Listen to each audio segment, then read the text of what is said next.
Mixed vegetable curry అండి, చాలా బాగుంటుంది. ఒకసారి మీరు కూడా ఇలా ట్రై చేయండి. అందుకోసం కడాయిలోకి కొంచెం ఆయిల్ వేసేసుకొని పొటాటో, క్యారెట్, క్యాలీఫ్లవర్, అలాగే బీన్స్, కొన్ని పచ్చి బఠానీలు, ఉప్పు, పసుపు వేసేసి ఒక 5 నిమిషాలు బాగా వేయించుకొని వీటిని తీసి పక్కన పెట్టుకున్నానండి.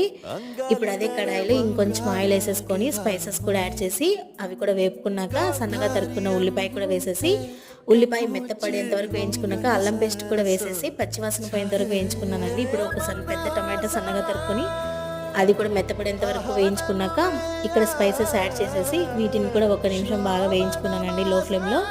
ఇప్పుడు వేయించి పక్కన పెట్టుకున్న వెజ్జీస్ అలాగే క్యాజు పేస్ట్ కూడా వేసేసి అంతా మిక్స్ అయ్యే విధంగా కలుపుకొని వాటర్ పోసేసి వెజ్జీస్ అన్నీ కుక్ అయ్యేంత వరకు బాగా ఉడికించుకోవాలండి.